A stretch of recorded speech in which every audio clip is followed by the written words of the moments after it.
The trouble with dominoes is that there are never enough of them. Well, that was underwhelming. So what if I built a domino run stretching my entire house, but using anything and everything except actual dominoes? Think books, videotapes, cereal boxes, Lego, soap, and all manner of weird and wonderful household objects. See, I have a very big announcement. This is the Unordinary Book of Ideas, a collection of over 50 whimsical projects you can do yourself, coming out in September but available to pre-order now, with an exclusive pre-order bonus chapter you can download immediately. I've spent months writing it, and I am genuinely so proud of how it's turned out. And you guessed it, project number 1 is building dominoes out of household objects, so let's begin setting them up.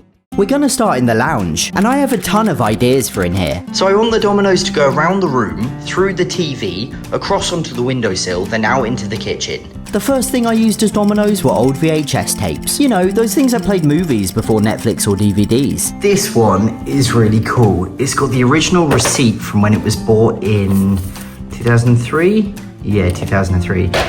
This one bought before I was born in 1992, and then Playdays was always my favourite show when I was a kid. I once even had a birthday cake of the blue Playdays bus, and it gave everyone blue well, you can figure it out. I then printed custom Cat Pun movie labels. The Little Mermaid became the Little Meow Maid, The Shawshank Redemption became the Clawshank Redemption, and Reservoir Dogs obviously became Reservoir Cats, as well as literally hundreds more. I've used old video game consoles as a ramp to take it to the TV stand, and then tables, board games, and a guitar stool to reach the windowsill. Next, I continued the board game theme with playing cards, Jenga blocks, which I accidentally knocked over, and top trumps, before moving on to cassette tapes. These were the things that played music before Spotify or CDs, and I found loads of them, which I positioned along the windowsill. This one's really cool. It's got a special film inside which cleans the tape heads of your cassette player, and then this one's just Gregorian chanting. That's when Henry decided to try and give me a heart attack by walking alongside and in between them. How is he not knocking them over? Oh no. So the lounge is all set up, and I've left some gaps in case I accidentally knock it over. Whoa, that was close. I think we need something to distract Henry, and luckily the second unordinary idea is perfect for this. Make a homemade pet toy.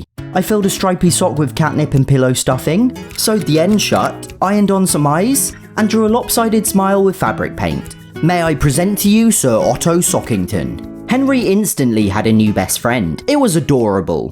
Okay, on to the kitchen. I'm only going to use packaged food in here, as much as I'd love to eat several hundred biscuits. I mean, I can't exactly eat 18 boxes of cereal, 6 rice, 10 breadsticks, and 10 lasagna sheets, nor drink I don't even want to know how many juice boxes, but at least I'll be able to give them away afterwards.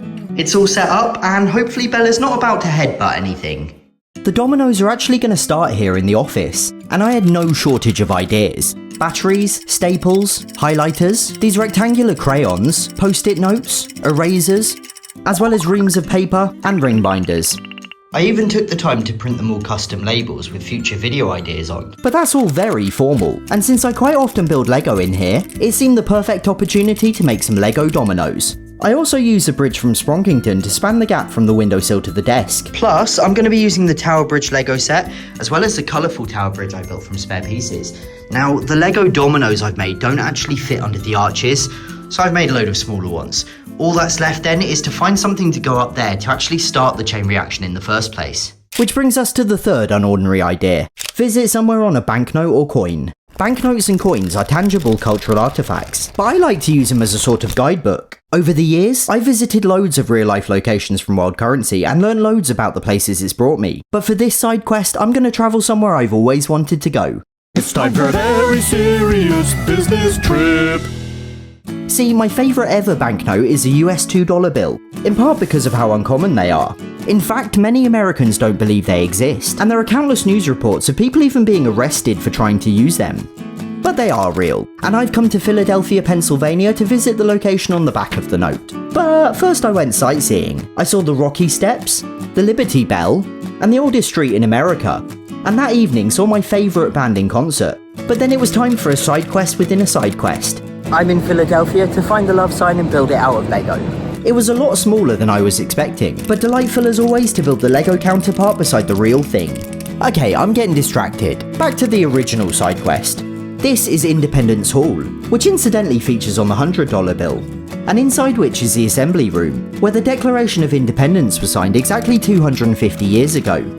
It's this that's depicted on the $2 bill. And how cool is this? I had a tour of the building, and the whole thing was just wonderful, finally getting to see the real-life location from my favourite banknote. Anyway, after coming home and framing the note, I could add it to the Dominoes, along with banknotes from other countries I visited. So the office is now entirely set up and good to go, and I am incredibly nervous. This has taken hours to set up, and one heavy footstep... Poo. After resetting, I set up Lego boxes to span the hallway, and then it was on to the bedroom. Now this was definitely the toughest room to come up with dominoes for, but I bought 20 alarm clocks, so I'm now going to be very punctual, tea light candles and matches, pillow spray, whatever that is, a tower of books, and pillows. So Henry's playing hide and seek. Where are you, bud? There you are, you look so cozy. I also want to use photo frames, so gave Henry a disposable camera and asked him to take a load of selfies. Let's just take a moment to appreciate these. He's a very tiny cat called Henry, with a great big appetite. A very tiny cat called Henry, he's got fur so black and white. Will he be Ralph's new best friend? Will Bella like him in the end? First there was Reggie, and then there was Tom, and Ralph and Bella, will they all get along with Henry? That said, I can't seem to get the photo frames to stand very reliably on the carpet, so I'm going to have to move them to the hard floor downstairs. With the bedroom dominoes now haphazardly balanced, we can move on to the bathroom. And this room was easy. So it's going to come in from the bedroom, snake around the shower, up a ramp, across the bridge, onto here, down onto the toilet, and then back out. I used bars of soap, packets of tissues, toothpaste, dental floss, and plasters, plus built stairs out of toilet paper, which means we're almost done. All that remained was to set up cat food packets on the stairs and connect it to the lounge. For this I used parcels, adorned with custom stamps, and addresses from Spronkington. Bella, we're done. What's that, you want me to briefly tell them about my new book, The Unordinary Book of Ideas, available to pre-order now from everywhere you'd normally buy books? Well, if you say so. These have been just 3 of the projects, but the book contains over 50 more playful and whimsical ideas, just waiting for you to put your fingerprints all over. From homemade travel signposts and season time-lapses, to fridgescaping and writing a theme song for your pets. This is my first time releasing a book, but they've told me the pre-order is really important for showing bookshops how interested they should be. So if you're thinking of getting it at some point, I'd really love if you pre-ordered it now. Plus you'll get an exclusive bonus chapter as a download right now. Writing this was so much fun. I'm delighted with how it turned out and incredibly excited for you to try out the projects yourself. Okay, where were we? Ready, steady, go! It went wrong. In fact, it kept going wrong. But each time we learned something new and changed something to make it more reliable. We ended up scrapping the staples, batteries, tea light candles, playing cards and more. And I owe a huge thank you to Dan and Georgia for the million times we had to set them back up again. But eventually it actually worked. I'm just gonna let you enjoy the sound of the dominoes toppling and my heavy breathing.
Pre-order the Unordinary Book of Ideas now to instantly get a downloadable bonus chapter.